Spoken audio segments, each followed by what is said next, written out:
સુરતના નાયબ મુખ્યમંત્રી હર્ષ સંઘવીએ ભટારના આંબેડકર નગર અને આઝાદ નગર વિસ્તારની મુલાકાત લઈને અસરગ્રસ્ત પરિવારો સાથે મુલાકાત કરી હતી। હર્ષ સંઘવીએ જણાવ્યું કે ઘરમાં પાણી ઘૂસેલા પરિવારને 6800 ની વૈકલ્પિક સહાય આપવાની પ્રક્રિયા શરૂ થઈ ગઈ છે।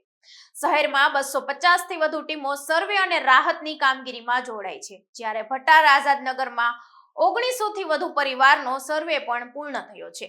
રૂપિયા 1800 નો સહાય પણ આપવામાં આવશે।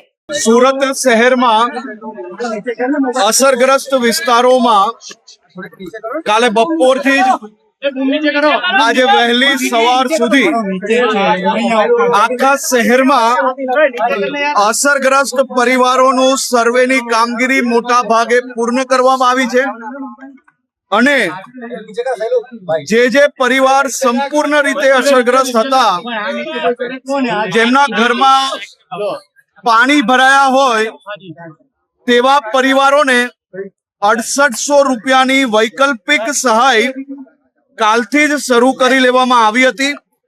આજે તો સુરત શહેરમાં 250 થી વધારે ટીમો એ આ કામગીરી કરી રહી છે।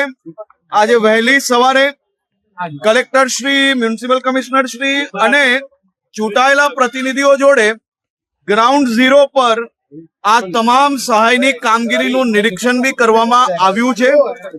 આજે મોડી રાત સુધી મોટા ભાગના વિસ્તારોમાં ને કાલે સાંજ સુધી સંપૂર્ણ સુરતમાં જે કોઈ ઘરોમાં પાણી આવ્યું હોય તે ઘરોમાં પરિવાર દીઠ 6800 રૂપિયા અને જે કાચા મકાનો હોય કે વસ્તી હોય અને જ્યાં પહેલા માલે પાણી ના પહોંચ્યું હોય પણ એ લોકો કામે ના જઈ શક્યા હોય એવા પરિવારને ઘર દીઠ 1800 રૂપિયા સહાય ચાલુ કરી લેવામાં આવી છે।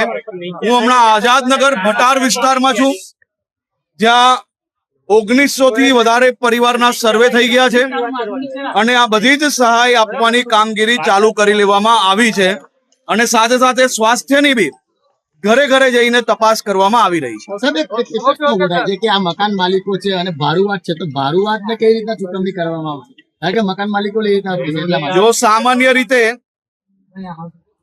જે મકાન જેના નામે હોય તેને જ આપણે સહાય આપી શકતા હોઈએ છીએ, પણ માનવતાના ધોરણે આપણે આમાં ઘણું ડોક્યુમેન્ટેશન નથી કર્યું અને માત્ર એક જ પ્રૂફના આધારે બી લોકોને તાત્કાલિક મદદ મળી રહે તે માટે આ વ્યવસ્થાઓ મજબૂતાઈથી આપણે નીચે સુધી પહોંચાડવામાં પ્રયાસ કર્યો છે।